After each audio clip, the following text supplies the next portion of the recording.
Ano nangyayari sa'yo? Ayos ka lang ba? Ate Clara, namamanhid ang mga paa ko. Hindi ako makagalaw. Teka, aalalayan kita. Aray, huwag mo nalang hawakan yung braso ko, ate. Ang hapdi kasi ng sugat ko eh. Ay, Diyos ko, bakit ang dami mong sugat? Pati leg mo meron na. May allergy ka ba? Wala, ate. Galing nga ako sa doktor kanina eh. Kaya lang, hindi rin naman naging malinaw kung bakit ako nagkaroon na napakaraming sugat. Pero, nakabili naman ako ng mga gamot. May ointment na rin akong ilalagay. Magpapatulong nga sana ako sa'yo, kung okay lang. Oo naman, halika. Aalalayan na kita hanggang kwarto. Ako na maglalagay ng gamot sa mga hindi mo kayang lagyan. Ay, bakit ba kasi bigla ka na lang nagkaganyan? Baka mamaya, binabarang ka na, ha? Barang? Oo, ganyan na ganyan yun nangyayari kapag binabarang. Simula pa nga lang yan eh. May mas malala pa mangyayari sa'yo kung sakali. Ay, teka, sino naman babarang sa'yo? Alam mo, ate, ordinaryong sugat lang naman to eh. Ay, Diyos ko! Rebecca, ang sugat mo! May maliliit na uod! Taon 2015. Agusan. 5 taon na mula nang maulila si Rebecca sa kanyang ina. Namatay yon dahil sa cancer. Nabalo na ang kanyang ama, ngunit imbis na samahan siya, ay sumama na agad yon sa bago niyang kinakasama. Sa loob ng maraming taon ay hindi niya naramdaman na mayroon pa siyang magulang. Dahil may kaya ang pamilya ng kanyang ina, halos lahat ng mga ari-arian nila ay pagmamay-ari noon. Mabuti na lamang walang karapatan ang tatay niya sa mga yon dahil sa pinirmahang kasunduan ng mag-asawa bago sila ikasal. Kay Rebecca na iwan ang may kalakihan nilang bahay at ang hardware na siya na ang namamahala. Hindi naman niya kailangang pumunta roon araw-araw, ngunit dahil gusto niyang mabantayan ang negosyo, ay madalas pa rin siyang pumupunta roon para magkahera. Wala ni isang kamag-anak si Rebecca na malapit lamang sa kanya. Lahat ng kanilang mga kamag-anak sa side ng kanyang ina ay nasa Bukidnon, at sa kanyang ama naman ay nasa Cotabato. Napadpad lamang sila sa Agusan dahil doon parehong nagtatrabaho ang kanyang mga magulang na magkakilala ang dalawa. Ngunit kahit walang kaanak ay may isang tao namang parating dumadamay sa kanya at hindi hinahayaan na maramdaman niyang mag-isa lamang siya sa buhay. Yun ay si Rigel, ang anak ng isa sa mga kaibigan ng kanyang yumaong ina. Oy, ang aga-aga, tulala ka na naman dyan ah. Palugi na ba ang negosyo mo? Bilhin ko na lang kasi ang hardware mo. Sira ulo, porke tulala, lugi na. Tsaka anong sinasabi mong bibilhin mo tong hardware ko, ha? Asa ka dyan? Wow, suplada ka na ngayon ah. Dati na kaya? Teka, siya nga pala.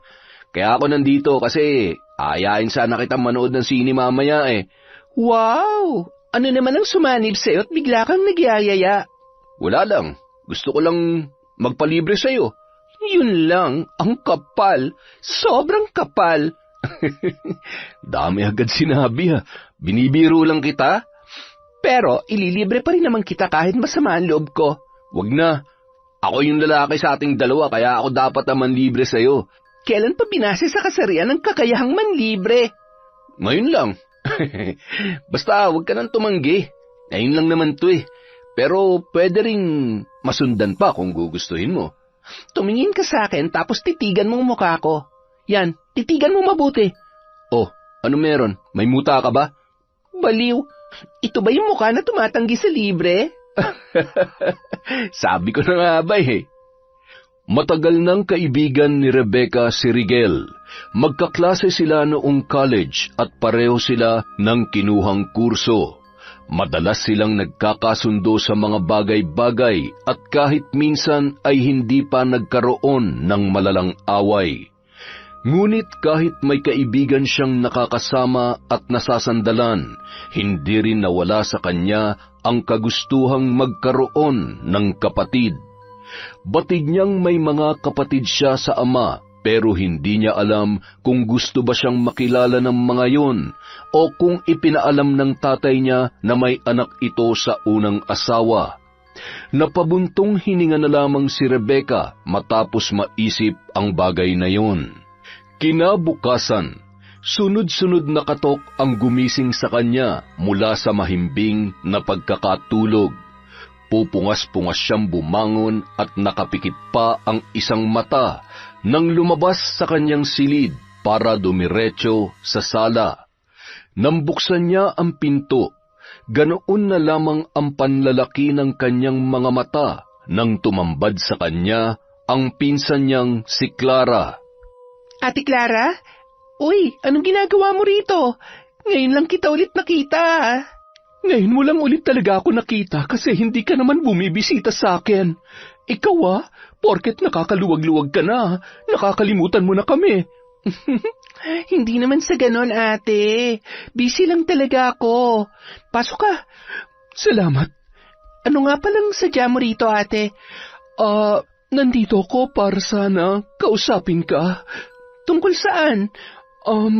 May inaplayan kasi akong trabaho, medyo malapit dito, kaya lang maliit pa yung ipon ko kaya hindi ko pa kayang umupa ng apartment. Itatanong ko sana sa'yo kung okay lang na makitira muna ako dito pansamantala. Talaga? Dito ka titira? Walang problema sa akin. Welcome na welcome ka dito, ate. Pwede ka rito kahit hanggang kailan mo gusto. Teka, kailan ka ba lilipat? Ngayon na sana eh. Ngayon na? Pero nasaan ang mga gamit mo? Yun na nga ang problema. Ha? Anong ibig mong sabihin? Nakatulog kasi ako sa bus eh. Pagising ko, wala na yung bag ko. Nandun lahat ng gamit ko, Rebecca. Kaya nga, dito ako dumiretso dahil alam ko na matutulungan mo ako eh. Nako ate, alam na ba to nila tita? Hindi pa. Ayoko sanang ipaalam sa kanila para hindi na sila mag-alala pa. Pasensya ka na kung ikaw pa talaga yung pinuntahan ko, ha? Sus, wala namang problema yung sa akin. Tsaka, kung wala kang mga gamit, pwede naman kitang pahiramin muna. Talaga? Naku, salamat, Rebecca. Ang bait-bait mo talagang pinsan. Mula ng araw na yon, sa bahay na ni Rebecca nakitira ang pinsan niyang si Clara. Mabait naman ang dalaga at marunong makisama kaya magkasundo silang magpinsan. Masipag magluto si Clara at maasikaso rin sa kanya kaya pakiramdam niya ay nagkaroon siya ng nakatatandang kapatid sa katauhan ni Clara. Kaya nga lang mula na matanggap sa trabaho ay bihira na lamang silang magkita sa bahay. Madalas yung ginagabi ng uwi. Kaya hindi niya na ito hinihintay. Hanggang isang araw, may nasabi sa kanya ang kaibigan niyang si Rigel. Nagtatrabaho ba kay Kap yung pinsan mo? Ha? Bakit mo naman natanong? Sagutin mo muna. Akong una nagtanong eh.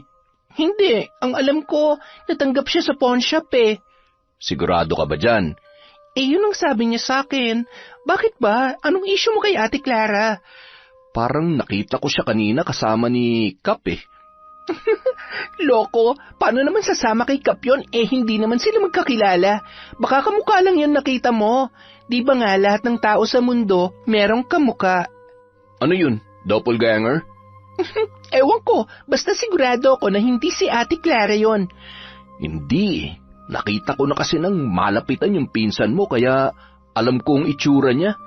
Hay, sige, para matahimik yung kaluluwa mo, tatanungin ko na lang siya mamaya kung kasama ba niya si Kapitan. Okay na? Oo na. Sorry naman, pero napapaisip lang kasi ako eh. Paano nangyaring magkakilala sila? Di ba, bago lang siya dito? Marites 2.0, hindi na siya bago kasi nakarating na siya rito nung nabubuhay pa si Mama. Pero sa pagkakaalam ko, wala naman siyang kakilalang taga rito talaga eh. Ay, ewan ko ha. Huwag ka sanang ma-offend para sa pinsan mo pero sa tingin ko talaga may iba sa kanya eh. Paanong iba? Yung parang hindi siya pwedeng pagkatiwalaan basta-basta. Baka sabihin mo na naman na napaka-judgmental ko, ha? Bakit, hindi ba? Ano pa sa tingin mong tawag doon, ha? Hay, nako, tigilan mo na nga si Ate Clara. Basta tatanungin ko siya mamaya. Kapag napatunayan ko na hindi sila magkasama ni Cap, ililibre mo ako ng merienda bukas. Sige ba? Nang gabi ring yun, nagpasya si Rebecca na kausapin ang pinsang si Clara para malaman kung totoo ngang ito ang nakita ni Rigel na kasama ng kapitan ng kanilang barangay. Kaya lamang inabot na siya ng hating gabi sa paghihintay, ngunit hindi pa rin dumarating ang kanyang ate. Hanggang sa muli na naman siyang inabot ng antok. Samantala, panay naman ang tili ni Clara nang wala pa ring tigil ang paghalik sa kanya ng kapitan ng barangay na si Ronnie. Magkasama na ang dalawa mula pa noong tanghali matapos dalhin ng kapitan sa lumang bahay nito ang kanyang kerida.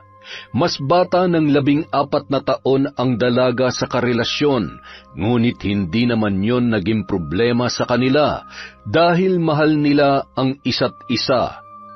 Nakilala ni Clara si Ronnie sa isang social media app. Nagkausap sila doon hanggang sa umabot na sila sa desisyon na tuluyan ng magkita. Ngunit bago pa man yun ay nagpapalitan na ng malalambing na mensahe ang dalawa at minsan nagpapadala rin siya ng mga masiselang larawan para sa kapitan. Umabot ng ilang buwan ang kanilang relasyon bago sila nagkita sa unang pagkakataon. Naisip ni Clara ang pinsan niyang si Rebecca na nakatira sa lugar na yon kung saan nakaupo bilang punong barangay ang kanyang karelasyon, kaya kanyang naisip na makituloy na lamang doon. Humarap si Clara kay Ronnie at marahang hinaplos ang dibdib nito habang pareho silang nakahiga sa kama. Han, hindi ka pa ba uuwi sa inyo? Baka hinahanap ka na ng asawa mo. Sigurado magwawala yun sa galit kapag nalaman niyang magkasama tayo. Huwag mo siyang intindihin. Masyado siyang abala sa mga tinatahi niyang mga damit, kaya mag-enjoy na lamang tayo dito. Ikaw talaga? Parang hindi ka nagsasawa. Hindi talaga. Sa ganda mong yan. Tsaka hindi naman hamak na mas masaya kang kasama kumpara dun sa asawa ko. Talaga ba? Ibig bang sabihin nun, mas gusto mo na akong kasama ngayon? Ganun na nga. Nakakasawa na kasi yung ingay niya araw-araw eh. Tsaka naiintindihan ko naman na nagkakaedad na kami, pero may mga pangangailangan pa rin naman kami. At hindi na yun maibibigay sa akin ni Helena. Iba ng takbo ng utak niya eh. Pero ikaw, may magagawa ka pa para sa akin, Clara. Pwede pa nga tayo magkaroon ng anak eh. Anak agad? Huwag muna. Mag-enjoy na lang muna tayo ng tayo lamang, Han. Okay, sabi mo eh. Eh, siya nga pala. Nabanggit mo kanina na kailangan mo ng pera, hindi ba? O heto, idagdag mo sa panggastos mo. Bumili ka ng mga pampaganda para mas lalo kong ganahan sa'yo. Tsaka bumili ka na rin ng mga bagong damit. Yung sexy sana, tapos yun ang isuot mo tuwing magkikita tayo, ha? Hindi yung ganyang kaluluwang na blusa. Eh, teka, saan ba galing yan? Sa pinsan ko, kay Rebecca. Ah, si Rebecca. Naku, eh napakamakaluma pa naman manamit ng babaeng yun. Malas mo lang dahil siya lang ang mahihiraman mo ng mga damit. Ay, kung bakit man naman kasi hindi ka nagdala ng mga gamit nung pumunta ka rito eh. Tumakas nga lang ako kila nanay, diba? Lumayas ako sa amin at nagsabi na lang ako nung nakalayo na ako sa kanila. Hindi ba nagalit ang nanay mo? Wala na akong pakialam kung nagalit man siya o hindi. wala na rin naman siyang magagawa dahil nakaalis na ako. Hindi nila alam kung nasan ako ngayon. Sinabi ko na lang na may trabaho na ako para hindi na sila mangulit. Ay, ang problema ko na lamang ay kapag tumawag si Rebecca kay nanay, siguradong bistado ko agad. Mukhang madali naman mauto si Rebecca eh. Sabi mo nga, nadadala mo siya sa pagiging ate mo sa kanya. Ipagpatuloy mo na lang yon para makuha mo ang tiwala niya. Basta siguruhin mo lang na hindi tayo mabibisto, ha? Wala naman siyang kaide-ideya na may relasyon tayong dalawa. Tsaka, nag-iingat naman ako. Sinisiguro ko na walang nakakakita sa akin tuwing pinupuntahan kita. Baka nga ikaw pa dapat na paalalahanan ko eh. Matinik ang asawa mo. Kapag naghinala yun na may kinakalantari kang ibang babae, hindi malayong malaman na rin niya na ako yun. Sus, hindi ako paghihinalaan nun, maniwala ka. Oo naman, naniniwala ako sa'yo. Nagpatuloy ang sikretong relasyon ni na Clara at Ronnie nang hindi nalalaman ng asawa niyang si Helena. Si Rebecca naman ay nananatili pa ring walang alam tungkol sa pakikipaglandian ng kanyang pinsan sa kanilang kapitan. Nang sa wakas ay magkaroon sila ng pagkakataong makapag-usap, ay hindi na niya pinalampas pa ang pagkakataon na yon para malinawan sa sinabi sa kanya ni Rigel. Ate Clara, magkakilala ba kayo ni Kapitan? Si Cap Ronnie? Ha? Paano naman mangyayari yun eh? Hindi naman ako taga rito. May nakapagsabi kasi sa akin na nakita raw kayo magkasama nung isang linggo. Hindi ko lang naitanong agad sa'yo kasi hindi ako makahanap ng tiyempo eh. Ano ka ba? Ikaw mas nakakakilala sa akin. Kaya bakit ka naniniwala sa kwento ng iba? Pasensya ka na ate. Natanong ko lang naman. Tsaka alam ko naman na imposible talagang mangyari na magkakilala kayo. Ay, siya nga pala. Di ba sa pawn shop ka nagtatrabaho ate? Oo. Bakit mo na itanong? Wala lang, naisip ko lang na tumingin ng alas doon minsan para mabisita rin kita. Naku, wag na. Hindi mo naman ako kailangang bisitahin. Pero ate... Rebecca, bawal yon. Maaabala kami sa trabaho. Alam mo naman siguro na bawal ang distraction, di ba? Pasensya ka na ate, na-excite lang kasi ako. Alam mo naman, first time kong may makasamang kamag-anak dito at hindi ka lang nandito para magbakasyon, kundi dito ka na talaga titira. Naku, ano ka ba? Pansamantala lang ako rito. Kapag kaya ko nang magrenta, aalis na rin ako. Nakakahiya rin kasi. Bakit ka naman mahihiya ate? Ayos lang naman sa akin na nandito ka. Ang totoo niyan, pabor pa nga sa akin na nandito ka eh. Nakakalungkot din kasing mag-isa. Sus, ang drama naman nito. Pero seryoso, hindi naman pwedeng dito na lamang ako palagi. Darating ang araw na aalis din talaga ako rito. Kaya mas maganda kung wag ka na masyadong masanay. Ikaw rin, baka masaktan ka lang sa huli. Nagtaka si Rebecca sa sinabing yon ni Clara. Akala niya ay masaya sa pananatili roon ang kanyang pinsan. Sa mga sumunod na araw, napansin niya ang kakaibang ikinikilos ng dalaga. Napapansin niya na late na itong umaalis sa bahay na hindi naman karaniwan para sa isang tao na may trabaho. Samantala, naging kapansin-pansin na rin sa asawa ni Ronnie ang madalas na pag-alis nito kahit alam niyang tapos na ang trabaho sa barangay hall.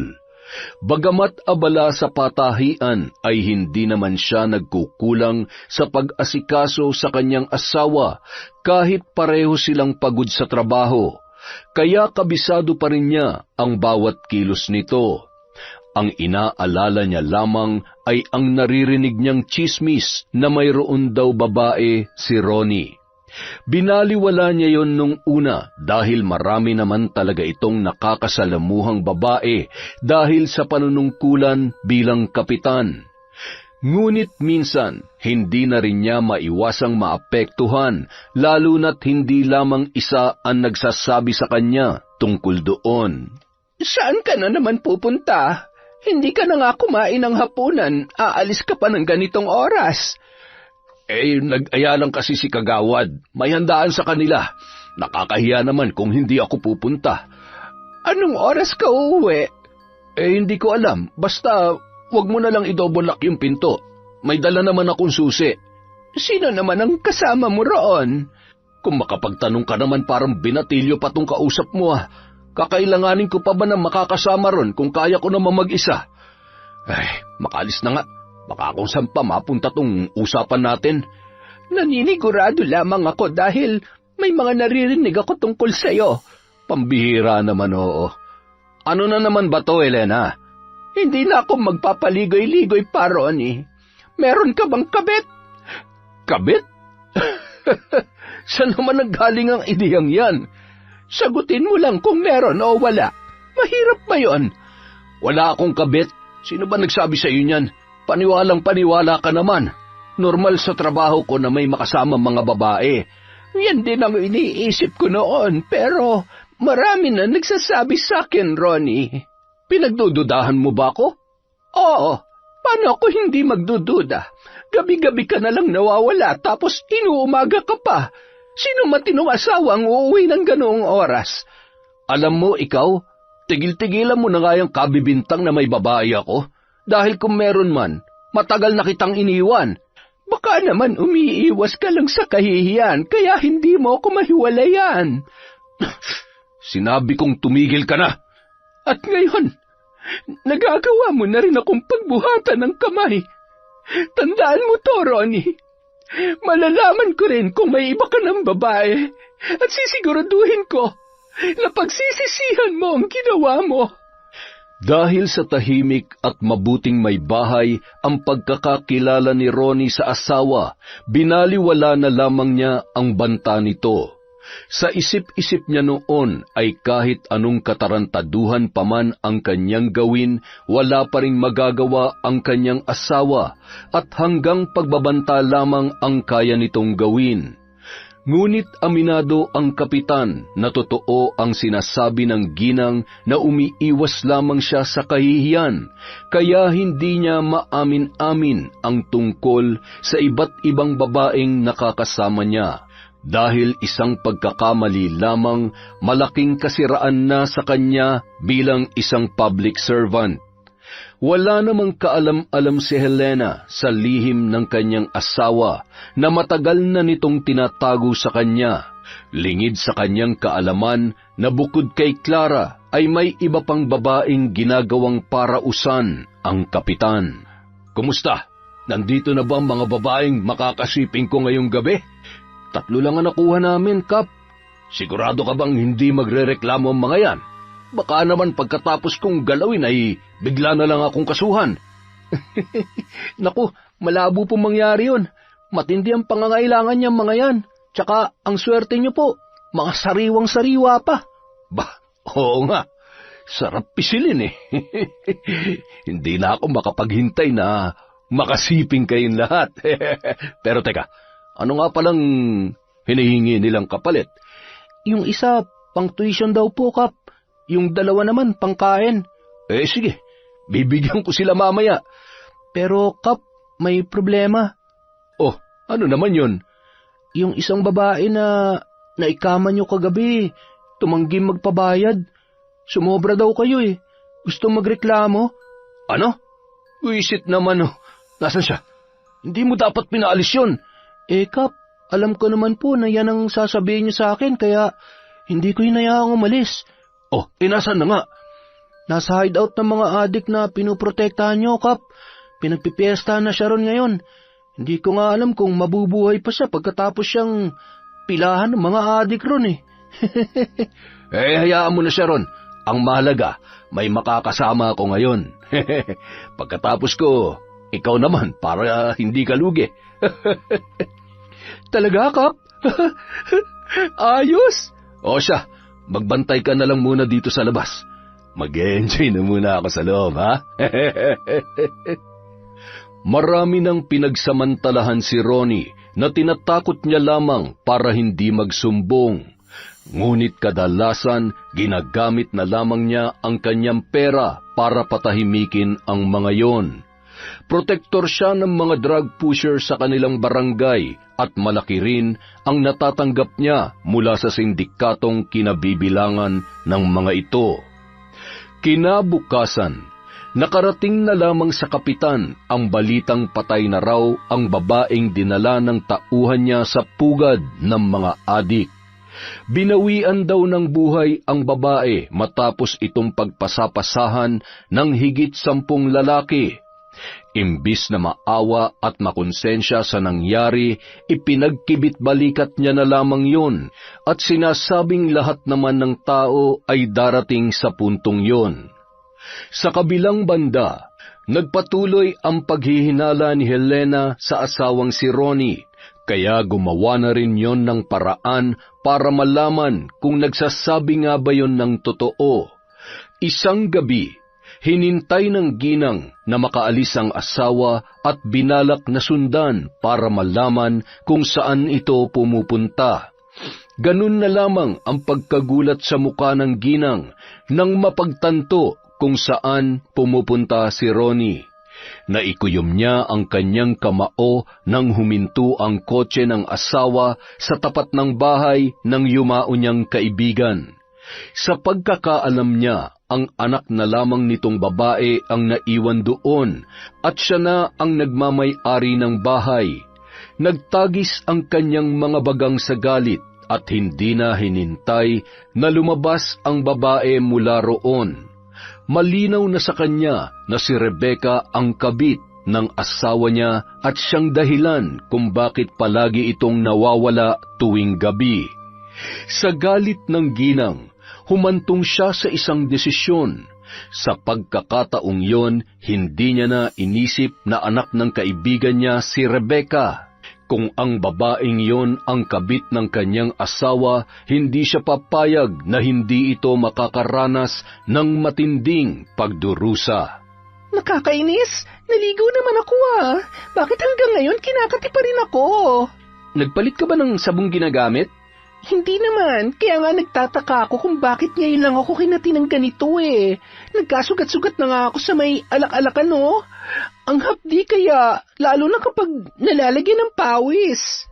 Patingin nga. Ayan oh, kagabi lang naman nagsimula yung pangangati ko tapos ngayon, ganyan eh nangyari. Nagkasugat na ako. Parang hindi pang karaniwang sugat to ah. Ito pa lang bang nagkakasugat? Sa tingin ko, meron na rin sa likod ko eh. Napadiin kasi ang pagkamot ko kanina. Pakitingin mo nga. Sigurado ka ba? Sus, ngayon pa ba tayo magkakaroon ng mali siya? Angatin mo na lang yung damit ko sa bandang likod. Tingnan mo lang kung may sugat. Oo, eto na gagawin na. Galit ka agad eh. Rebecca, bakit ganitong likod mo? Ang daming maliliit na sugat. Ha? Pero isa lang naman ang kinamot ko kanina. Hindi ang dami talaga. Mukhang kailangan mo na magpatingin sa doktor. Baka mamaya kung ano na to.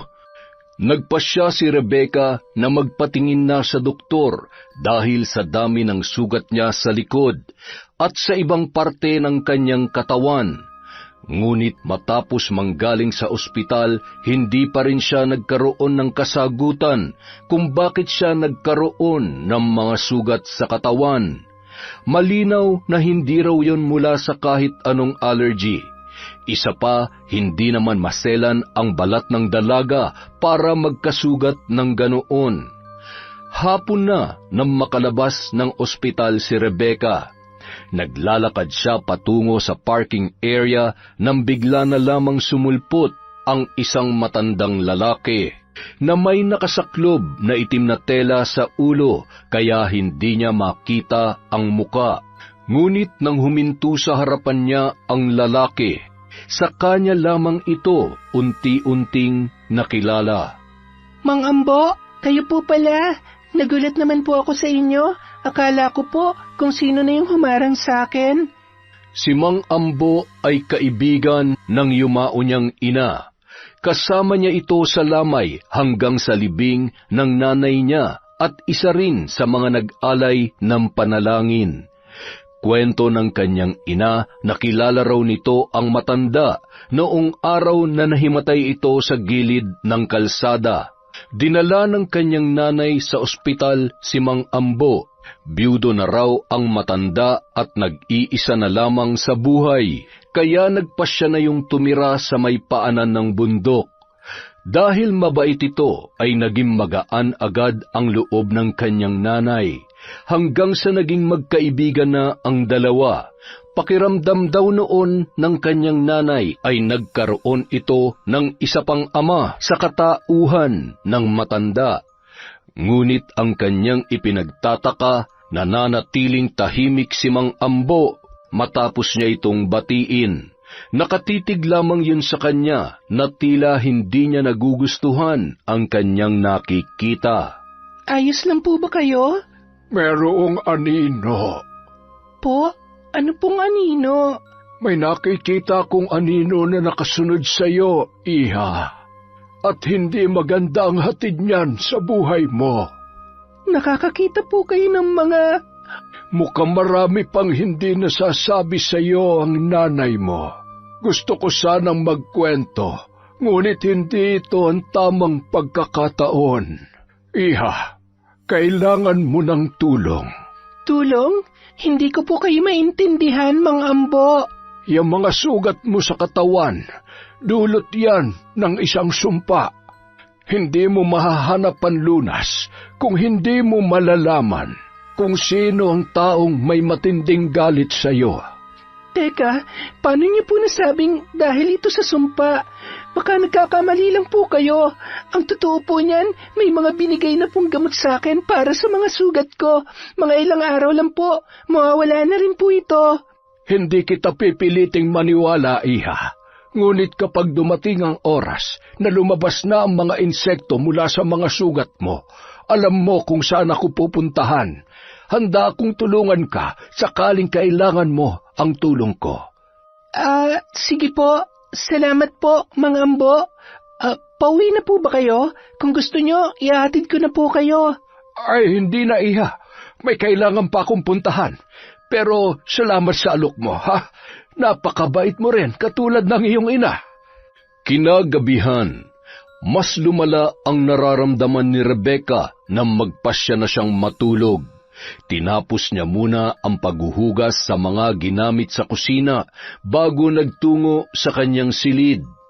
Ngunit nang hahakbang na sana siya, ay bigla na lamang siyang napahawak sa mesang malapit sa kanya matapos mawalan ng balanse. Biglang nanghina ang mga tuhod niya at hindi agad nakagalaw sa kanyang pwesto. Nasa ganoon siyang kalagayan nang bumukas ang pinto. Tumambad ang pinsan niyang kadarating lamang mula sa trabaho. Napakunot noo pa ang dalaga nang makita ang kanyang itsura. Anong nangyayari sa'yo? Ayos ka lang ba? Ate Clara, namamanhid ang mga pako. Hindi ako makagalaw. Teka, aalalayan kita. Aray, huwag mo nang hawakan yung braso ko, ate. Ang hapdi kasi ng sugat ko eh. Ay, Diyos ko, bakit ang dami mong sugat? Pati leg mo meron. May allergy ka ba? Wala, ate.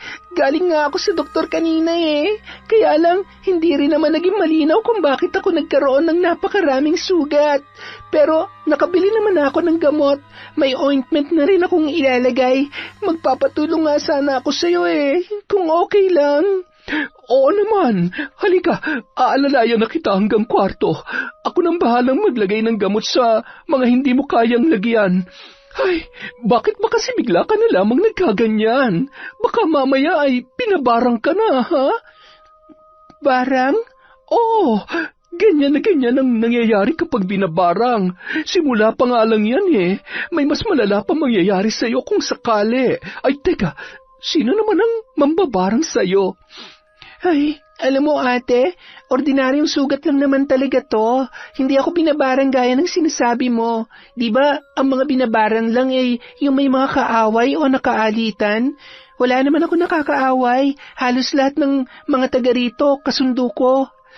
Hindi kaya may naiinggit sa'yo? Ay, ano naman ang kaiinggitan nila sa akin? Aba, marami. Maganda ka, mapera. Halos lahat na nga nasa iyo na eh. Akala lang nila yon. Ang lungkot-lungkot kaya ng buhay ko rito. May pera ka nga, mag-isa ka naman. Alam ko na, para hindi lang ikaw ang masaya. I-donate mo sa akin ang pera mo. Ewan ko sa'yo, ate. Sige na, tulungan mo na lang ako, Aray, ano yun? Parang may pumutok na sugat ko, ate. Ang sakit. Ay, Diyos ko, Rebecca, yung sugat mo, may maliliit na uod. Matapos magsilabasan ang maliliit na kulay itim na uod mula sa mga sugat ni Rebecca, ay sunod-sunod naman siyang napaduwal. Halos kapusin na siya ng hininga dahil doon. Bukod pa ang pananakit ng kanyang katawan at ang hapdi ng kanyang mga sugat na hindi nagpatulog sa kanya. Kinabukasan, dahil hindi pwedeng lumiban sa trabaho si Clara, ay tinawagan na lamang ni Rebecca ang kaibigan na si Rigel para magpatulong doon. Nang araw na yon, nagdesisyon na siyang puntahan si Mang Ambo. Bagamat noong una ay hindi siya naniwala na may bumabarang sa kanya, naging malinaw sa kanya ang lahat nang magsilabasan ang mga uod mula sa kanyang mga sugat. Gayon din sa mga isinusuka niya. Nangingitim na rin ang ilalim ng kanyang mga mata na halos lumubog na at mas naging mabilis ang kanyang pangangayayat. Tao po! Tao po! Mangambo, ako po ito, si Rebecca. Oh, Rebecca, pasok ka, iha. Inaasahan ko ng pagdating mo ngayon. Sino yung kasama mo? Si Rigel po, kaibigan ko. Magaan ang enerhiyang dala mo, iho. Mukhang makakabuti ka para sa kaibigan mo. Halika, pumasok at samahan mo si Rebecca. Kailangan ka niya. Mang Ambo, ano po ba nangyayari sa akin? Bakit po ganon? Mas lalong lumalala ang sakit ko. Yung mga sugat ko, may mga lumalabas ng uod. Natatakot na po ako at hindi ko po maintindihan kung bakit ko ito nararanasan. Sabi po ni Ate Clara, baka binabarang daw po ako. Maupo ka muna, iha. Inihanda ni Mang Ambo ang mga kagamitan at saka sinindihan ang mga baliktad na kandilang nakapalibot sa isang simbolo na nakaukit sa malapad na kahoy. Kasunod noon ang pag-usal ng matanda ng mga salita na hindi nila maunawaan. Ilang sandali pa, pinalapit nito si Rebecca. Kinuha niya ang kamay ng dalaga at ipinatong sa simbolong nakaukit sa kahoy, habang patuloy ang pag-usal ng mga salitang tila parte ng isang orasyon. Mang Ambo, para saan po ba ito? Kailangan kong malaman kung sino ang nagpapabarang sa'yo, dahil sa kanya dapat ibalik ang sumpa. Wala kang ginawang masama sa kanya, ngunit kailangan niya ito mapagtanto sa paraang mararanasan niya rin ang anumang pahirap at pasakit na ipinararanas niya sa iyo. Sino po ba siya, Mang Ambo? Malalaman mo rin sa takdang panahon, iha. Ngunit sa ngayon, inumin mo muna ang herbal na ito para mawala ang epekto ng pambabarang sa iyo. Babalik sa dati ang katawan mo at mawawala ang sakit na pinadapo ng sino man may galit sa iyo, Rebecca. Pero paano ko po malalaman kung sino po ang may galit sa akin? Hindi po ba pwedeng humingi na lang ako ng tawad sa kanya? Wala kang kasalanan sa kanya, kaya wala kang dapat ihingi ng tawad. Sa sinabing yun ni Mang Ambo ay mas lalong naguluhan si Rebecca. Kahit anong pag-aalala ang gawin niya, ay wala siyang maisip na taong maaaring magtanim ng galit sa kanya dahil naging mabuti naman siya sa mga taong kanyang nakakasalamuha. Samantala, sinadya namang hintayin ni Helena ang asawang si Ronnie para kumprontahin tungkol sa kabit na kanyang itinatago. Nakakuyom ang kanyang kamao habang nakaupo sa mahabang upuan. Panay ang tingin niya sa orasan. Kung pwede lamang, pabibilisin niya na yon nang makapag-usap na sila ng kanyang asawa.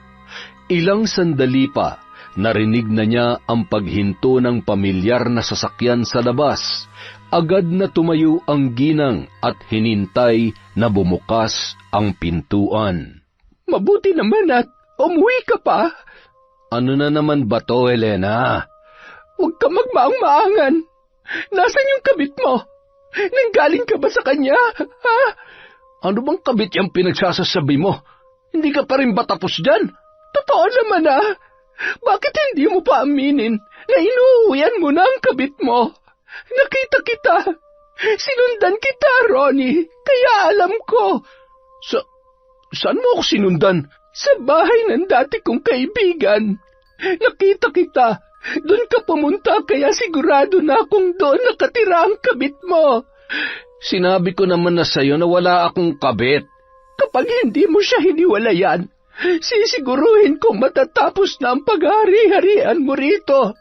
Talaga bang ipagpapalit mo ang lahat ng meron ka ngayon para sa babaeng yon? Mag-isip ka, Ronnie. Huwag ka mag-alala. Kaya pa kitang patawarin, basta tigilan mo na ang pakikipagkita sa kanya. Hindi mo na siya kailangang hiwalayan dahil ginawan ko na ng paraan. Anong ginawa mo? Ipinabarang ko siya. At sigurado akong pinagdurusahan niya na ngayon ang kanyang kalandian. Matapos marinig ang mga sinabi ni Helena, ay agad na umalis ng bahay si Ronnie para puntahan si Clara. Sa pag-aakalang ang babaeng yun nga ang ipinabarang ng kanyang asawa. Halos paliparin na ng kapitan ang kanyang sasakyan. Mapuntahan lamang ang dalaga. Ilang beses na muntik siyang maaksidente sa daan, ngunit nagagawa naman niya yung lusutan. Ilang sandali pa, nakarating na siya sa bahay ni Rebecca, kung saan niya inihatid si Clara. Clara! Clara! Oh, Han, bakit ka bumalik? Tsaka, bakit ganyan ang itsura mo? Kumusta ang pakiramdam mo? Wala ka bang nararamdaman na kahit ano? Ha? Wala naman. Bakit ba? Ano ba nangyari? Si Helena, alam na niyang may kabit ako. Sinundan niya ako nung pumunta ako rito, kaya alam niya nang dito ka nakatira. Ano?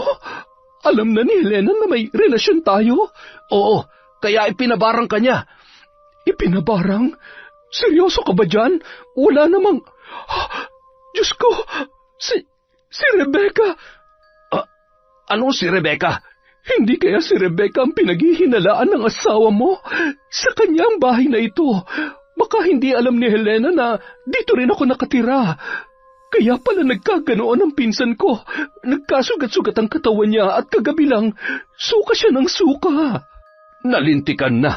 Ano nang gagawin natin ngayon? Mapapahamak ang pinsan mo hanggat hindi alam ng asawa ko na ikaw naman talaga ang kabit ko. Totoo nga palang may relasyon nga kayong dalawa. Ang galing! Ang galing-galing nyo! Rebecca, nandyan ka na pala. Kanina ka pa ba dyan? Oo, at narinig ko ang sinabi ni Kapitan na kabit ka niya. Narinig ko rin na ipinabarang ako ni Tita Helena dahil akala niya ako ang kabit ng asawa niya. Talaga ba, Ate Clara? Kaya mong sumira ng pamilya ng iba? Yun ba ang dahilan kaya ka nandito? Rebecca, magpapaliwanag ako. Para ano?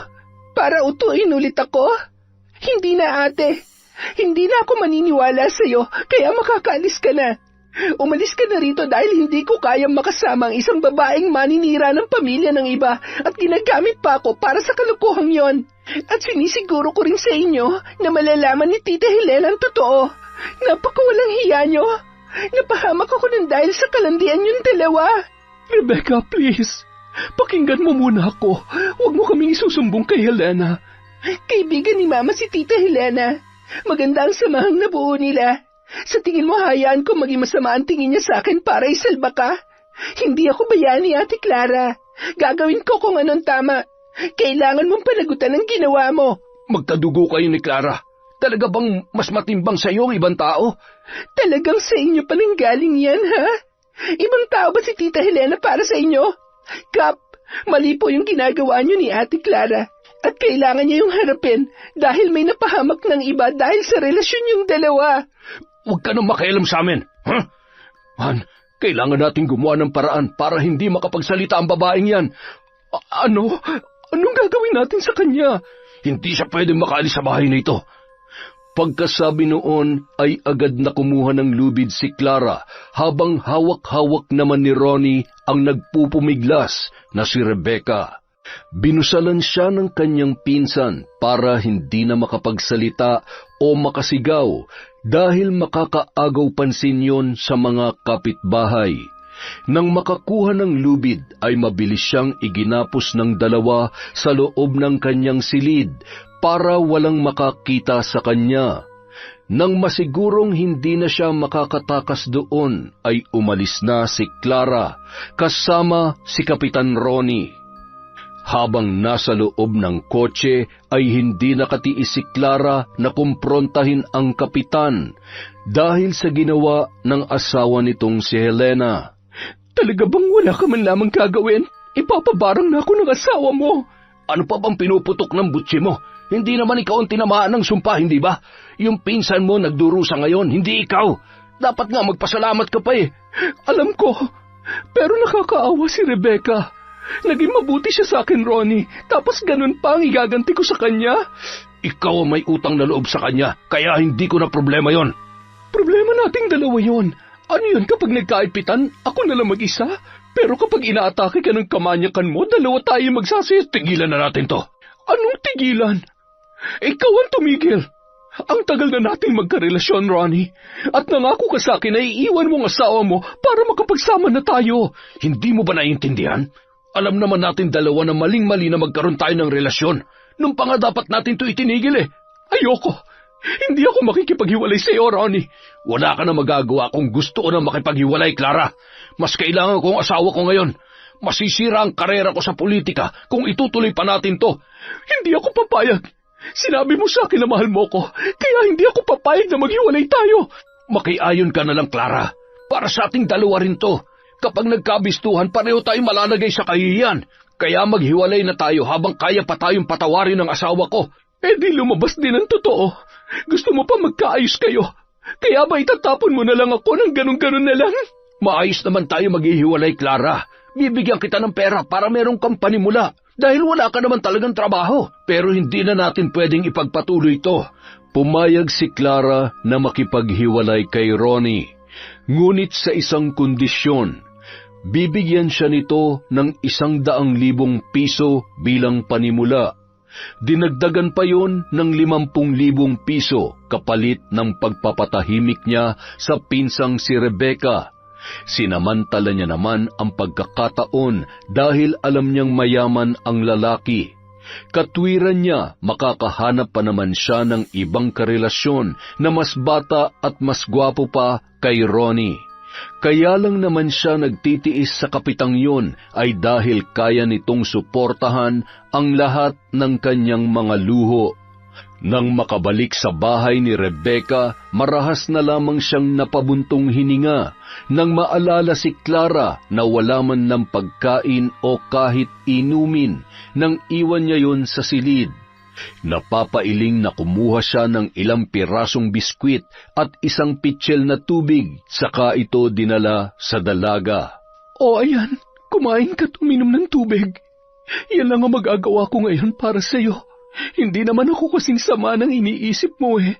Kaya lang, hindi talaga kita pwedeng pakawalan. Masisira lahat ng pinaghirapan ko. Malas mo lang dahil nabisto mo ako. Kung wala ka sanang alam, hindi yan mangyayari sa iyo. Teka, totoo bang nakikita ko? Wala nang mga sugat mo? Dahil hindi makasagot si Rebecca, tinanggal ni Clara ang busal ng dalaga sa bibig. Kinalagan din niya ang mga kamay nito, ngunit nanatili lamang nakagapos ang mga paa para hindi ito makatakas. Nanlilisik ang mga matang tinitigan siya ng kanyang pinsan. Dama niya ang matinding galit nito dahil sa kanyang ginawa, ngunit wala na siyang magagawa pa roon. Napakasama mo, Clara! Wow, galit ka na nga. Hindi mo na ako tinatawag na ate. Okay lang naman sa akin, pero bakit nga wala ka ng sugat? Huwag mong sabihin pumunta ka sa isang albularyo. Oo, ginawa ko yun. Dahil hindi naman dapat ako nagdurusa sa pambabarang ni Tita Helena. Kung may ideya lang sana siya na ikaw ang sumira sa pamilya niya, hindi na sana siya mahihirapan. Hindi na siya mahihirapan. Naghiwalay na kami ni Kapitan. Dapat maging masaya na siya. Pero bakit parang masaya ka pa? Dahil nakuha ko na ang gusto ko. Kung ganon, pakawalan mo na ako rito. Hindi pwede. Hindi mo ba narinig ang sinabi ko? Nakuha ko na ang gusto ko, kaya mas lalong hindi pwedeng malaman ni Helena ang tungkol sa aming dalawa ni Ronnie. Kawawang Kapitan. Mukhang pahihirapan pa siya ng asawa niya bago sila magkaayos.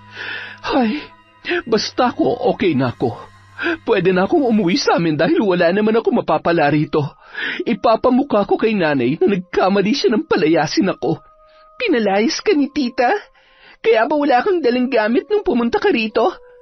Napakasinungaling mo talaga. Kinailangan kong gawin yon para hindi mo natawagan si nanay. Alam kong kapag nakausap mo siya, malalaman mo na ang tungkol sa pagsisinungaling ko. Matagal na kami may relasyon ni Ronnie. Nagkakilala kami online. Akala ko magiging masaya talaga ako sa kanya, kaya pinuntahan ko siya. Hindi ko naman nakalain na kapag nagkagipitan ay hihiwalayan niya rin pala ako. Takot siya masira ang karera niya, lalo na't balak pa niyang tumakbo sa mas mataas na posisyon sa susunod na eleksyon. Nagpapaligoy-ligoy ka pa? Sana sinabi mo na lang na matagal ka ng kabit ni Kapitan. Kabit na akong kabit, pero nagmahal lang naman ako, Rebecca. Yung pagmamahal mo ang pinakamatinding lason na magpapahirap sa'yo. Napakasama mong tao, Clara. Ah, ganon? Sige, huwag ka nang kumain. Hindi ka kakain ng isang linggo. Magdusa ka dyan. Ibinalik ni Clara ang pagkakagapos ng mga kamay ng kanyang pinsan. Saka iniwan siya ron na gutom at uhaw na uhaw. Walang patidang luha ng dalaga habang nagpupumilit pa ring makawala. Ngunit sadyang mahigpit ang pagkakagapos sa mga kamay at paa niya. Napayuko na lamang si Rebecca. Tahimik siyang nagdasal na sana'y may dumating doon para siya ay tulungan. Ilang sandali pa, tila nabuhayan ang dalaga nang maisip niya si Rigel na palaging pumupunta roon tuwing Biyernes ng hapon para sabayan siya sa hapunan. Palagi kasi siya nagluluto para sa kanilang dalawa tuwing Biyernes dahil yun lamang ang araw na nagkakasama sila ng matagal mula nang maging abala na rin si Rigel. Inabot pa ng ilang araw si Rebecca na walang pagkain o inumin man lang, kaya halos mawalan na siya roon ng malay. Pagsapit ng Biyernes, umaga pa lamang pinipilit na niyang matanggal ang busal sa kanyang bibig. Nagawa niya naman yon kahit na hirap, ikinikiskis niya ang bibig sa dulo ng maliit na mesa sa kanyang tagiliran. Bandang hapon na nang marinig niya ang boses ni Rigel na nagtatawag sa labas ng kanyang bahay. Mabuti na lamang at wala pa roon si Clara dahil gabi na ito kung umuwi. Rebecca? Rebecca, nandiyan ka ba sa loob? Rigel, tulungan mo ako! Ano raw? Rigel, tulong! Tulong? Teka, ano ba nangyayari? Rebecca, nasan ka? Ano nangyayari dyan? Nandito ako sa kwarto, nakagapos ako. Tulungan mo ako. Sirain mo na yung pinto. Eto na, sisipain ko na. 1, 2, 3. Rebecca! Dito sa kwarto. Pambihira, nakalak din. Sisirain ko na rin to. Rigel, buti na lamang dumating ka. Ano ba nangyari? Bakit ka nakagapos? Si Clara, siyang gumawa nito sa akin. Ano? Bakit niya naman ito gagawin sa'yo? Alam ko na kung sino nagpapabarang sa akin. At alam ko na rin kung anong dahilan. Oh, sino nagpapabarang sa'yo? Si Tita Helena. Ha? Helena? Yung asawa ni Kapitan? Oo, siya nga. Matagal na raw silang may relasyon at sikap ang dahilan kaya siya pumunta rito. Nagsinungaling na siya sa akin nung una pa lang. Hindi totoong nanakawan siya sa biyahe. Naglaya siya sa kanila dahil nag-away sila ni Tita. Ano? Ang lala naman pala ng pinsan mong yun eh. Hindi lang yon. Wala talaga siyang trabaho rito. Tuwing umaalis siya, nagkikita sila ni Caproni. Kaya pala palagi siyang may mga bagong gamit. Yun pala, may sugar daddy siya rito. Pero bakit kailangan ka pa niyang igapos at ikulong dito ng ilang araw? Namumutla ka na, oh. Hindi pa ako kumakain. Ilang araw na akong walang pagkain at inumin, Rigel. Kung hindi ka dumating, siguradong dito na ako mamamatay. Buti na lang talaga palagi akong pumupunta rito tuwing Biyernes eh. Ay, ngayong alam ko na may posibilidad palang mangyari sa iyo yan, dadalasan ko ng pagpunta rito para lagi kang may kasama. Kung pwede nga dito na ako tumira, gagawin ko na eh. Hindi naman pwede yun, no? Ano ka ba? Pero sa ngayon, may magagawa ka pa rin sa akin. Gutom na ako. Halos hindi na ako makagalaw sa sobrang panghihina. Ako nang bahala. Dito ka lang muna, huwag ka nang pabebe. Kukuha ko ng kahit anong makakain mo tsaka maiinom. Ipagluluto na lang kita mamaya ng hapunan. Tsaka, kung ayos lang sa'yo, dito na muna ako magpapalipas ng gabi para mabantayan kita. Hindi na kailangan, Rigel. Samahan mo na lang ako mamaya. Saan? Kay Mang Ambo. Matapos makakain at makainom ng tubig, agad na naghanda si Rebecca para sa pagpunta kay Mang Ambo. Kinuha niya lang ang mahalaga niyang gamit at saka ibinilin sa mga kakilala ang kanyang bahay bago nila yon nilisan. Ngunit bago sila tuluyang magtungo sa bahay ng matandang albularyo na isa ring mambabarang, ay kumuha muna siya ng litrato ni Clara sa mga gamit nito. Si Rigel naman inasikaso ang pagkuha ng lumang poster ni Kapitan. Nang makumpleto ang mga kailangan nila ay hindi na sila nag-aksaya pa ng panahon. Samantala, napakunot noon naman si Ronnie nang mapansin ang pagkabalisa ng kanyang asawang si Helena. Mula umaga kasi ay palakad-lakad na ito at panay ang kamot sa balat. Napansin din niya ang maliliit na sugat sa binti ng kanyang asawa at sa paglipas ng oras ay tila nadadagdagan yon ng nadadagdagan. Helena, ayos ka lang ba? Kanina ka pa hindi mapakali dyan ah. Kinakati kasi ako, pero hindi ko naman alam kung saan ko kakamutin. Tsaka parang ang bigat-bigat ng pakiramdam ko, Ronnie. Lalagnatin yata ako. Magpahinga ka na kaya muna. Hindi pwede. May pupuntahan pa ako mamaya. Saan ka ba pupunta? Sasamahan na lang kita. Hindi na. Ako na lamang. Saan ka nga pupunta? Bakit mo ba inaalam? Gusto nga kitang samahan. Baka kumapano ka pa niyan sa daan. Kaya ko ang sarili ko. Huwag mo kong alalahanin. Nagtaka si Helena kung bakit yon nangyayari sa kanya. Ayaw mang isipin ng ginang, ngunit pakiramdam niya ay bumabalik sa kanya ang sumpa ng pambabarang na dapat ay sakabit ng kanyang asawa. Sinabi sa kanya ng mambabarang na pinuntahan niya noon na unti-unti nitong pahihirapan ang babaeng sumira ng kanilang pamilya. Kaya nagbigay siya ng litrato ni Rebecca. Kinagabihan, mas lumala pa ang kanyang kondisyon. Nakaramdam siya ng matinding pananakit ng ulo na sinabayan pa ng kanyang katawan na tila sinisilaban. Dahil sa lumalalang pakiramdam ay hindi na nag-aksaya pa ng oras si Helena. Malakas ang kutob niya na binabarang din siya, kaya kailangan niyang malaman kung sino ang gumagawa noon. Sa isip-isip ng ginang ay hindi niya matatanggap kung si Rebecca pa mismo ang magpapabarang sa kanya para makaganti sa pagpapahirap niya sa babae. Ngunit nang makausap niya ang mambabarang na nilapitan niya noon, nagulat siya nang sabihing may kumontra sa ginagawa nito, at hindi hamak na mas malakas ang itim na mahikang taglay ng sinumang gumawa noon sa kanya.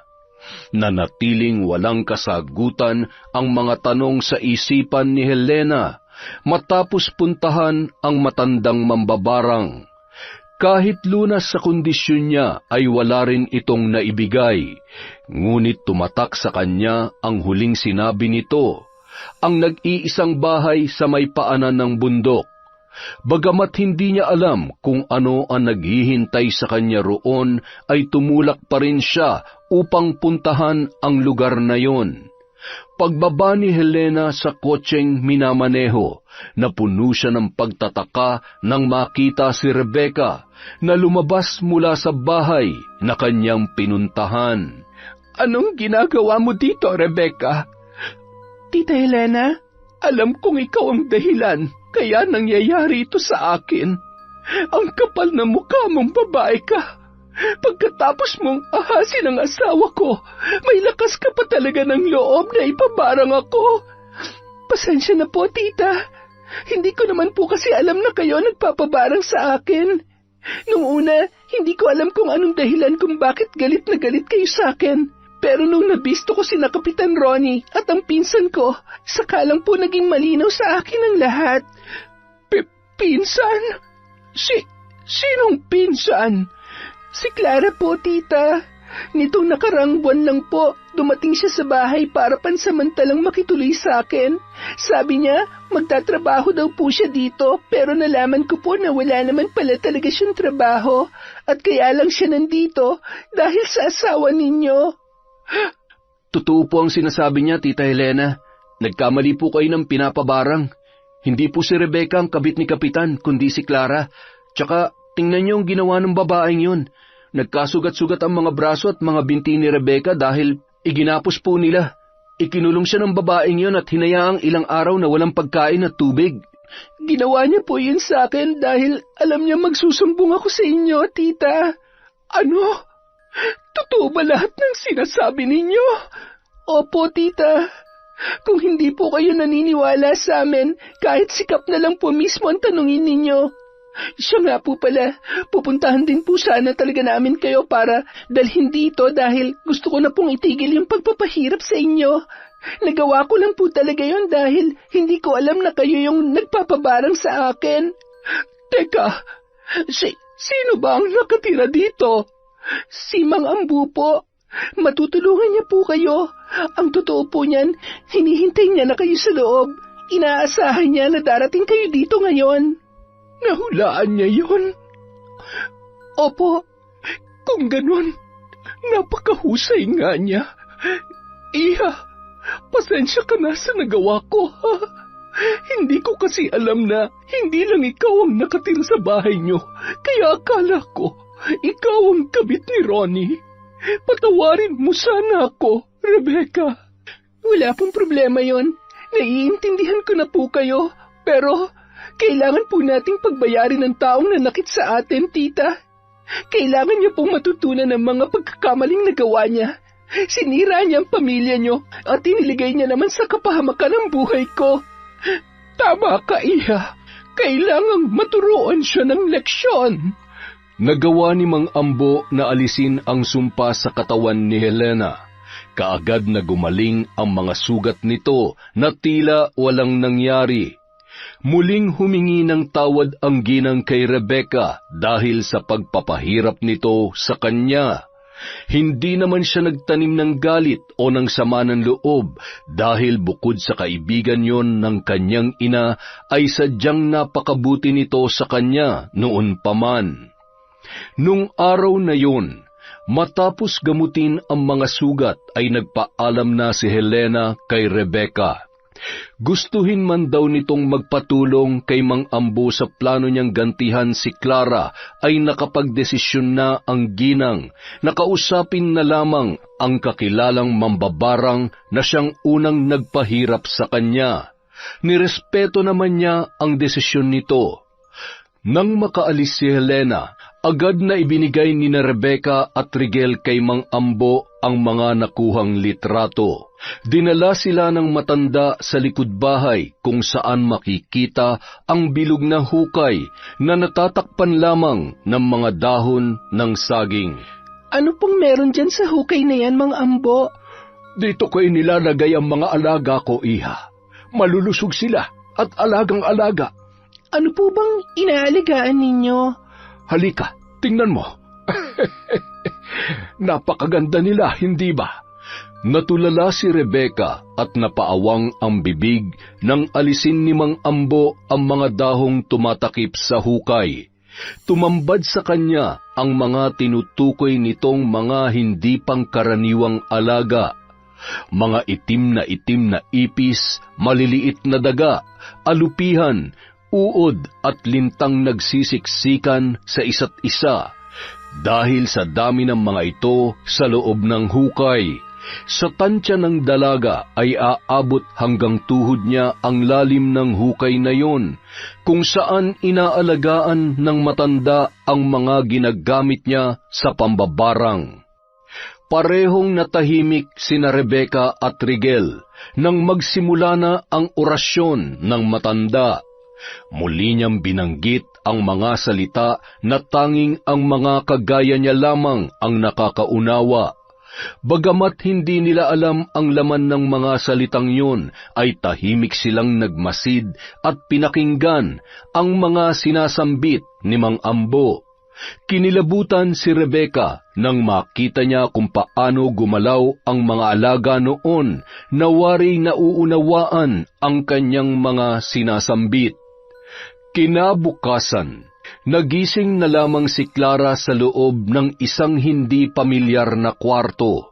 Sapo ng dalaga ang sumasakit na ulo dahil sa dami ng kanyang nainom. Mariin niyang ipinikit ang kanyang mga mata nang sumigid ang matinding kirot, hanggang sa napasubsob na lamang siya sa unan.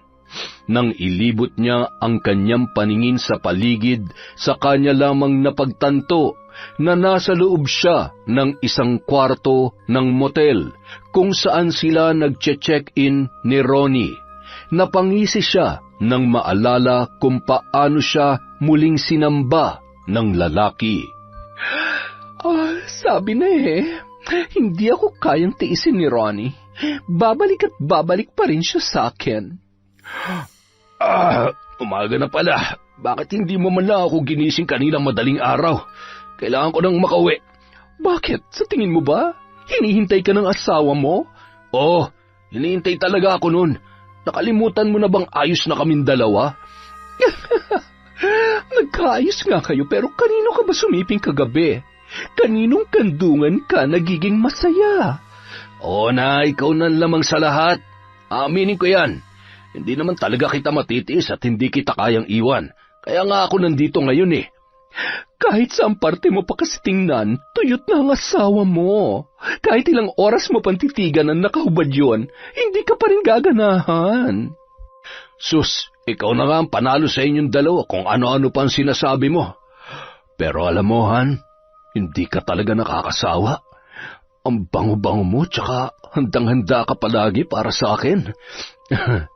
Pakis nga ako dyan bago ko umuwi. Huwag ka na kasing umuwi sa asawa mo. Sumama ka na lamang sa akin.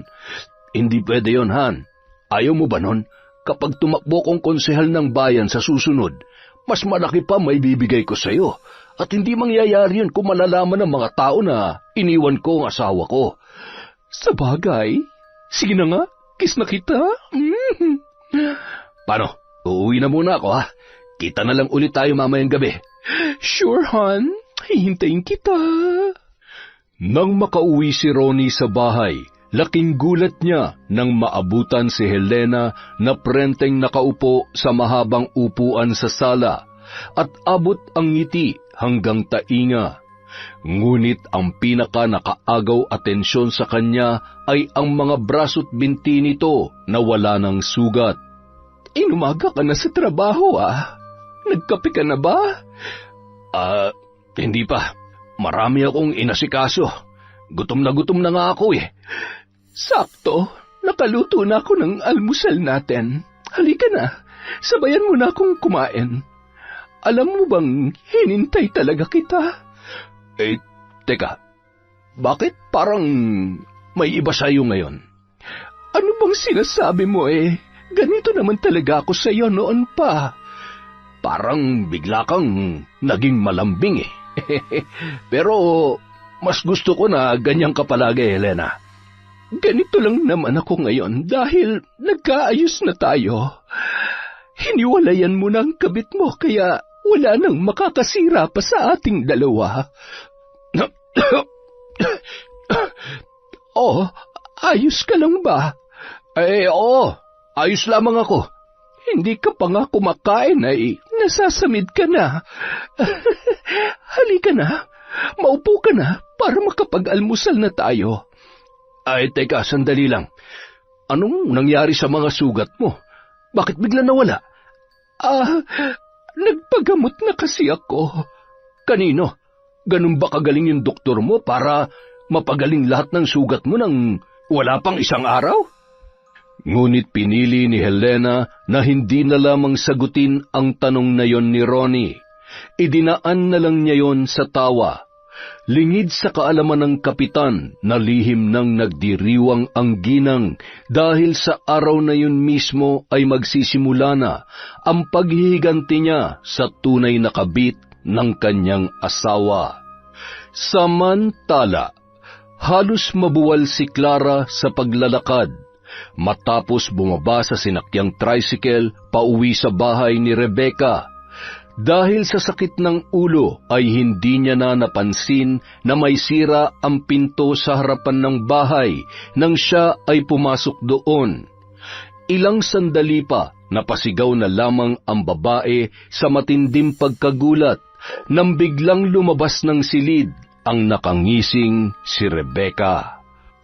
Rebecca, paano ka nakawala? Akala mo ba talaga walang tutulong sa akin? Malas mo dahil hindi mo pa ako lubos na kilala. Gusto mong malaman kung sinong tumulong sa akin? Sino? Si Rigel. Marami nag-aakala na mag-isa lang talaga ako sa buhay, pero may mga kaibigan ako at may mga taong nagpapahalaga sa akin. Hindi tulad mo na kailangan palaging patunayan ng sarili dahil dyan sa pag-uugaling meron ka. Ganon. Porket nakalaya ka na, akala mo, pwede mo na akong insultuin hanggat gusto mo? May sarili na akong pera, kaya hindi na kita kailangan. Hindi ko na kailangan magpaka-plastic sa'yo. At hindi na rin kita gustong makasama pa rito, kaya umalis ka na. Isama mo na lahat ng mga gamit na binigay ko sa'yo dahil baka magdala pa yun ng kamalasan sa buhay ko. Talagang aalis ako? Nagkapera ka lang, akala mo kung sino ka na? Maayos ako makitungo sa mga taong maayos ang pagtrato sa akin. Pero sa tulad mo na nagawang ilagay ako sa kapahamakan, hindi kita mapapatawad. Hindi ko naman kailangan ng pagpapatawad mo. Sa'yo na yun kung gusto mo. Talagang wala ka man lang kahit ikatiting na pagsisisi, no? Napakasama mo talaga. Hindi na ako magtataka kung walang totoo sa mga kabutihang pinapakita mo sa akin nung dumating ka rito. Halata namang kinukuha mo lang ang loob ko para mauto mo ko at mapaniwala sa mga kasinungalingan mo. Pero sige, magpakasama ka hanggat gusto mo, pero gusto ko ring ipaalala sa'yo na lahat ng ginagawa mo ay may karmang babalik sa'yo. Hindi man ngayon, pero sigurado akong darating yun sa pagkakataong hindi mo inaasahan. Pinagbabantaan mo ba ako? Hindi kita pinagbabantaan, Clara. Nagpapaalala lang ako dahil nakalimutan mo na kung paano maging tao. Sa pinapakita mo ngayon, mas masahol ka pa sa hayop. Buisit kang punyeta ka! Mas buisit ka! Umalis ka na!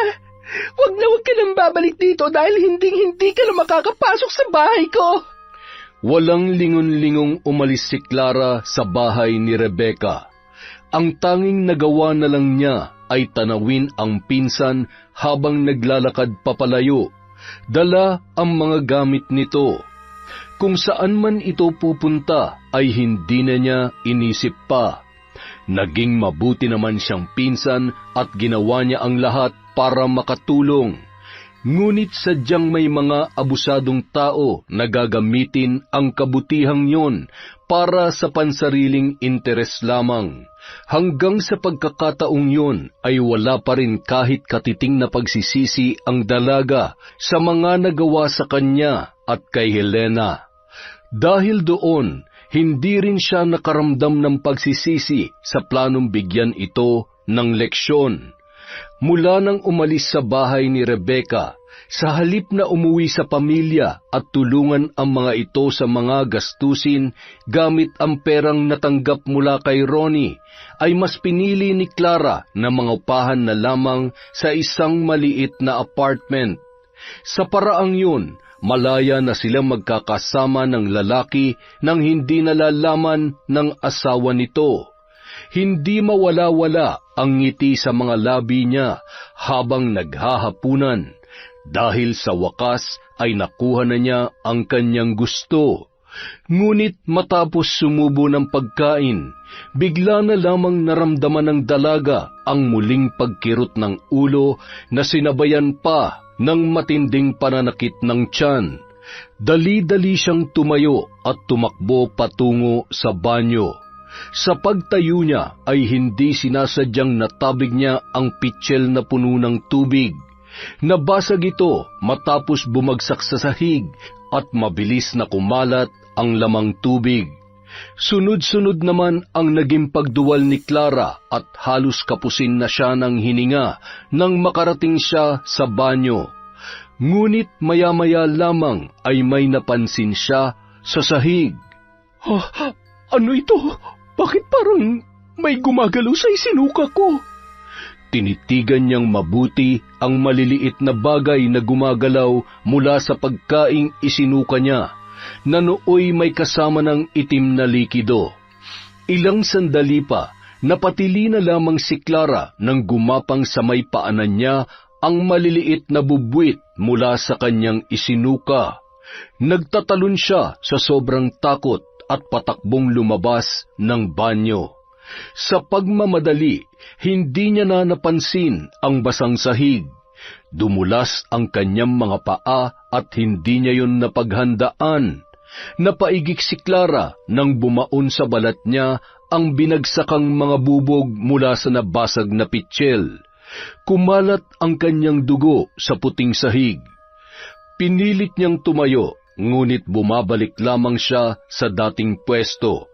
Dumudulas ang kanyang braso sa sahig, gayon din ang kanyang mga paa. Hindi pa man siya nakakabawi sa nangyari ay bigla na lamang siyang nakarinig ng kaluskos mula sa kung saan.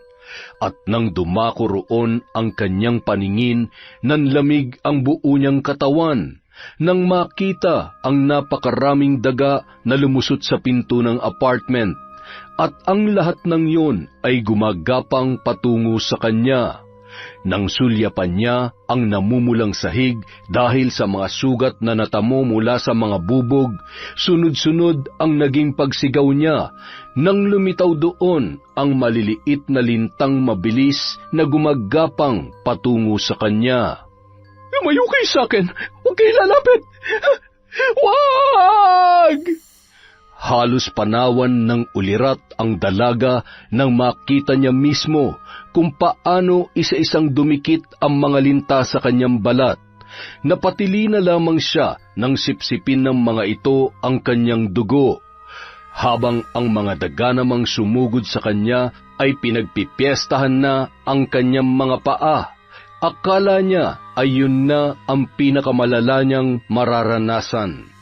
Ngunit ilang sandali lamang, naramdaman niya ang pagpasok ng mga linta sa magkabila niyang tainga, gayon din sa kanyang bibig at mga butas ng ilong. Maging ang mga mata niya ay hindi rin pinalampas ng mga yon. Kinabukasan, takang-taka si Ronnie nang hindi man lamang sumasagot sa mga tawag niya si Clara kahit ilang beses niya na yung tinatawagan. Ang huling mensahe sa kanya ng babae ay tungkol sa paglipat nito sa bagong paupahan. Pagkatapos noon ay hindi na muli pa yung nasundan. Napabuntong hininga na lamang ang kapitan, ngunit para maiwasan ang hindi nila pagkakaunawaan, ay nagpasya na lamang siya na puntahan ang dalaga. Makalipas ang ilang sandali, natuntun na ni Ronnie ang paupahan. Saradong-sarado naman to. Nandito kaya siya? Han! Nandiyan ka ba sa loob? Ay, walang sumasagot ah. Tama naman ako ng pinuntahan. Ito ang address na binigay niya. Ay, mukhang napasarap ang tulog ng babaeng yun ah. Ilang beses pang tinawag ni Ronnie si Clara, ngunit hindi pa rin sumasagot ang dalaga. Hanggang sa naisipan na niyang sumilip sa may bintana para makasiguro kung may tao nga sa loob. Ganoon na lamang ang pagkagimbal ng kapitan nang masilip nito ang loob ng paupahan sa salamin ng bintana. Nanlaki ang kanyang mga mata nang makita si Clara sa sahig, nakahandusay at mukhang wala ng buhay. Sa labis na pag-aalala, buong lakas niyang sinipa ang pinto para tulungan si Clara. Agad niya itong dinala sa pinakamalapit na ospital. Mabuti na lamang may pulso pa ang babae nang madala niya doon. Puno ng sugat ang buong katawan na tila kinagat ng mga hayop. May mga bakas din sa braso nito na tila kinapitan ng kung ano. Halos hindi na makilala ni Ronnie ang muka ng dalaga dahil nahupak na yun. Pati ang kanyang mga mata ay halos nakaluwa na. Hindi rin maipaliwanag ng mga doktor kung ano ang pinagdaanan ng babae. Dahil mukhang hindi tao ang gumawa noon, kaya naman hinintay na lamang nila yon na magkamalay. Sa kasamaang palad, nakaligtas man si Clara ay tila nasiraan na yon ng bait. Palagi na itong nakatulala sa kisame at minsan bigla na lamang nagsasalitang mag-isa.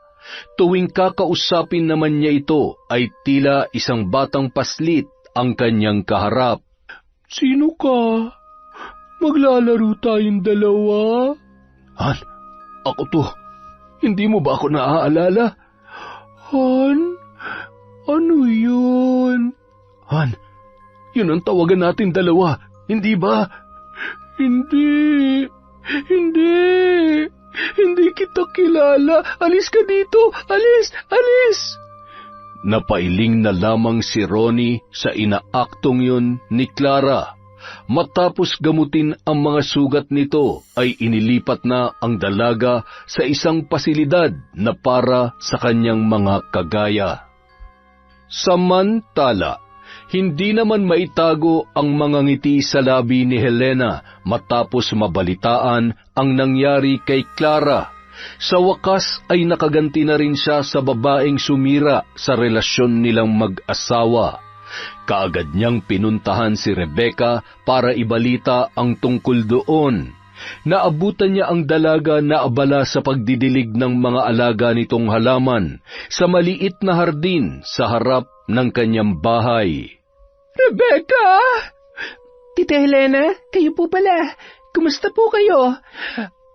Okay naman. Ikaw, wala na bang gumugulo sa iyo rito? Wala na po. Wala na po kasi si Clara dito eh.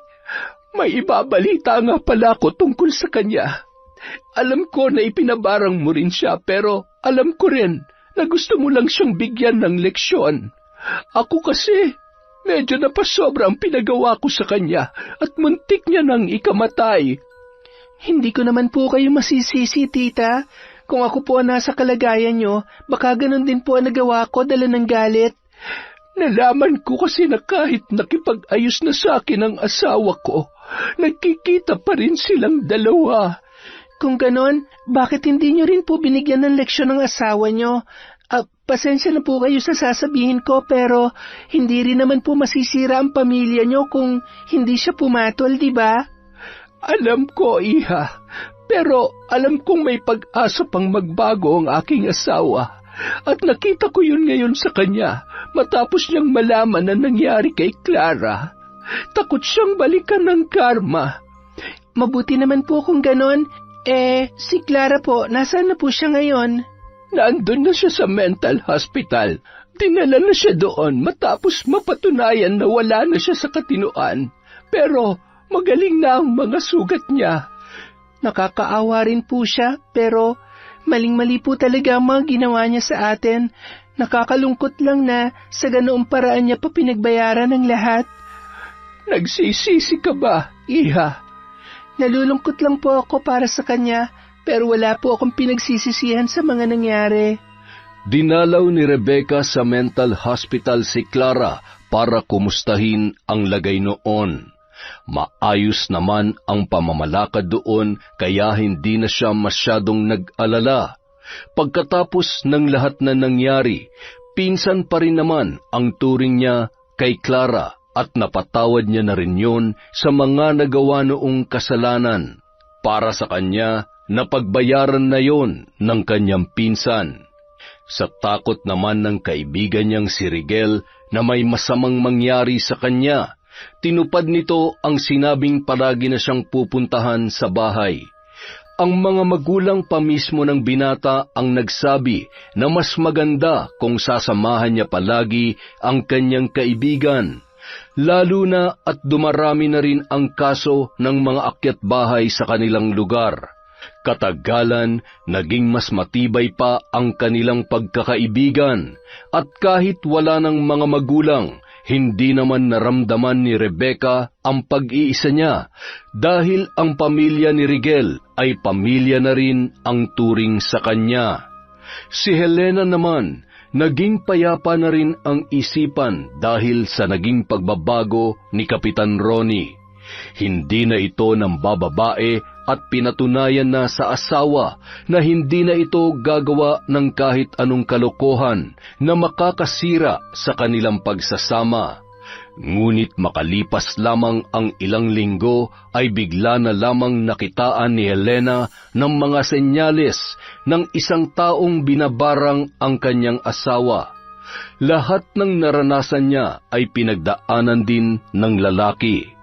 At dahil wala siyang kaalam-alam kung sino ang maaaring gumawa noon, hindi niya na ito nailigtas pa. Hanggang sa huling hantungan, hindi pa rin nilulubayan ng mga uod at linta ang katawan ng kapitan. Nang ipasok ang kabaong nito sa nicho, gumuhit ang ngiti sa mga labi ng isang naulila sa kanyang anak. Pinagsamantalahan at namatay sa kamay ng mga adik ang anak niyang dalaga. At nangyari lahat ng iyon dahil sa demonyong kapitan na tinitingala ng mga taga roon. Tumalikod ang ginang na magaan ang kalooban. Dahil sa wakas ay naipaghiganti na rin niya ang kanyang inosenteng anak. Yun! Ang ganda na naman ng kwento natin. Maraming salamat po sa pagtsatsaga sa Kwentong Enteng. Okay, meron po tayong shout-out. Simulan po natin kay Violeta Austria. Hi kay Noemi Garcia Pabunan. Hello po kay Cherry Mukbang ASMR, kay I Love Traveled, kay Cat Burglar Cutie, kay Heli Borja, sa Kakalda at Rayoso family from Corazon. Hi po kay Lynette Reparado, kay Ahmed Panigel, kay Irma Umali from Italy. Hi po kay Bru. Hello kay Kenneth YT Channel, kay Saniebla family of Gumaca, Quezon from Bella. Hello po kay Flor de Liza Dasig, kay Yamshero from Cavite, kay Kiarsa, kay Vanessa Music. Hello po sa JBY Girls ng Paranaque from Leia Ocubia. Kay Jenny V. Kadapan. Hello po sa Castillo at Reyes family from Cesa.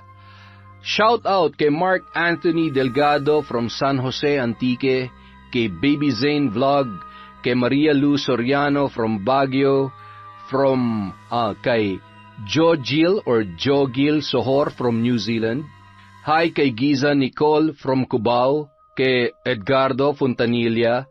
Hello po kay Princess Alexis, Angela Karen, at kay Robert Grefaldia from Maria Grace Grefaldia. Hi kay Jerlyn Batal, kay Arceline Briones. Hello kay Chris Alcantara, kay Elidia Alba, Ryan Alba, kay Loretta Bobes from Cavite. Kay Marjorie Dequilia. Hello po kay Hannah Maylin Sisgundo. Shout out kay Bengski, kay Marites Nalika, kay Sally from Chantal Penero. Sa mga Pinoy laboratory staff ng Princess Margaret Hospital, Bahamas. Hello po sa inyong lahat. Hi kay Adi Larica from Batangas City, kay Front Row Infinity. Hello po kay Rosemary Cao, kay Kurt Mina. Shout out kay Sharon Macbabad, Maluha Pin, Esteli Reyes from Marikina. Hi kay Josefina Felias, kay Lucy Yuna. Shout out kay Alma Naong, kay Sara Diocaris, kay Alma Sembrano from Singapore, kay Criselda Escobel. Hello kay Lorna Bondok, kay Lourdes Grace Garde, kay Cecil Vlog at sa mga kaibigan niya. Hi po sa inyong lahat. Hi kay Ravenish 9992, lagi rin daw siyang nakikinig. Hello po kay Lea Billones, kay Liza Quizon, kay Isay DS. Hi kay Edna Antonia Torralba from Europe, kay Erica Ember, kay Najma Usman. Hello po kay Miss Dada, kay Hondra Delin at kay Sang O. Para po sa mga hindi natin na shoutout, marami pa po tayong susunod na video. Maraming salamat po mula sa Kwentong Enteng.